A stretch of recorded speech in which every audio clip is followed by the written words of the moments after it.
407 years ago, our fathers brought forth on this continent a new nation conceived in liberty and dedicated to the proposition that all men are created equal. These are the most famous words from Lincoln's address at the dedication of the Battlefield Cemetery at Gettysburg, Pennsylvania. It was a great historic speech about the value of liberty and the struggle to achieve it. It was also part of a long, faltering political process. It was November 1863.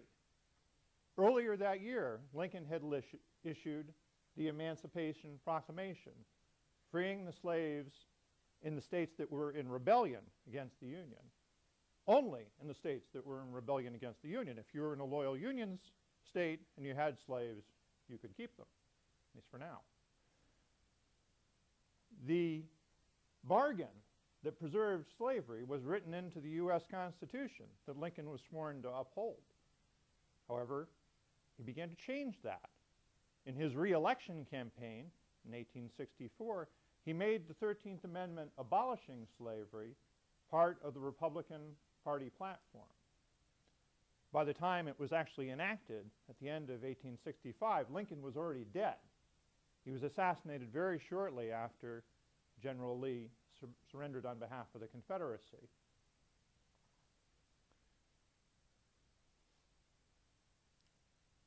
This was a political process that went back and forth for years.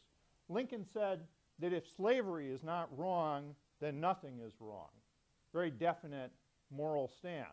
As a politician, he kind of danced around what to do about abolishing a major part of the economy. Lincoln had a sense of humor about his flexibility as a politician. When someone accused him of being two-faced, he said, "If I were two-faced, is this the one I would show you?" For many years, Lincoln thought about slavery sort of the way we might think about injustice in another country. We disapprove, but they're sovereign states, and we can't control how they govern themselves internally.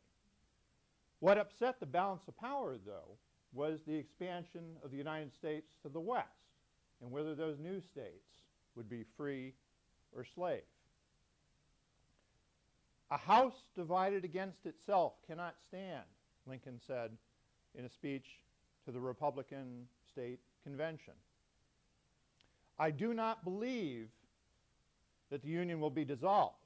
I do not expect the house to fall.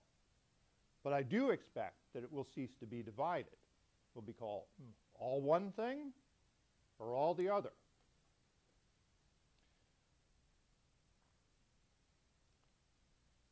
Now, that was the year that Lincoln was running for U.S. Senate against Stephen A. Douglas.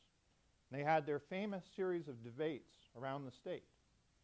Douglas would roll into town in a private rail car, looking every inch the incumbent in a fine blue suit. Lincoln would come in an ordinary passenger car, so he could talk to the voters on the way. He made a point of dressing in plain, everyday clothes.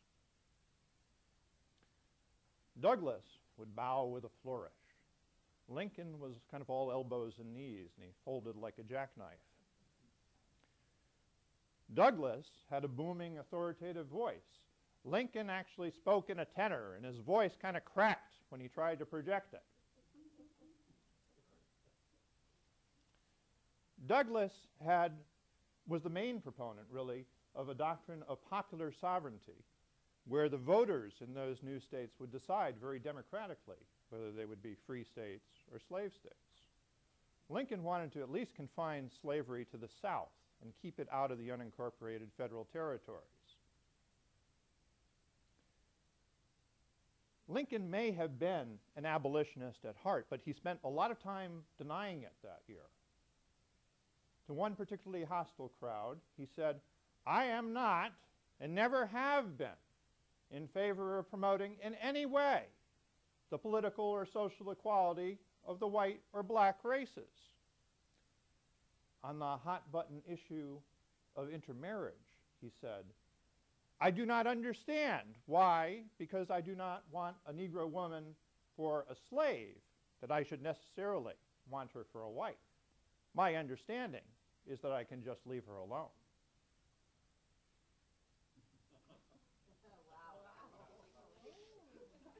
That same year, he made a more principled statement as well. The entire records of the world may be searched from the date of the Declaration of Independence for one single affirmation from one single man that the Negro was not included in the Declaration of Independence. You see, the contrast between American ideals and reality had bothered Lincoln for a long time. Years before, he wrote to his friend and business partner, Joshua Speed, "We started this country saying that all men are created equal. Now we practically read it as all men are created equal except the Negro. And if the know-nothings win control, it'll be all men are created equal except the Negro and foreigners and Catholics." Lincoln lost that election, but he was back 2 years later and he won the presidency, beating Douglas and several other people in a messy four-way race. Lincoln denied being an abolitionist, but he was close enough to it, as the Southerners took that as their cue to secede. Lincoln saw it as his duty to bring them back into the fold. Now, when the newspaper editor Horace Greeley editorialized that Lincoln needed to free the slaves immediately as a moral issue, Lincoln wrote a letter to the editor. He said, "If there be those who say that they would not save the Union unless they could also save slavery, I do not agree with them. If there be those who would not save the Union unless they can also destroy slavery, I do not agree with them. My primary object in this struggle is to save the Union. It is not to either save or to destroy slavery." What Lincoln didn't tell Greeley was that he had a draft of the Declaration of Independence sitting on his desk, and he was waiting for an occasion to announce it. He wanted a Union victory.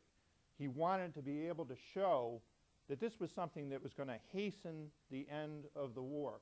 That was what he needed to make it politically palatable and popular. So yes, Lincoln was a politician who spoke out of both sides of his mouth.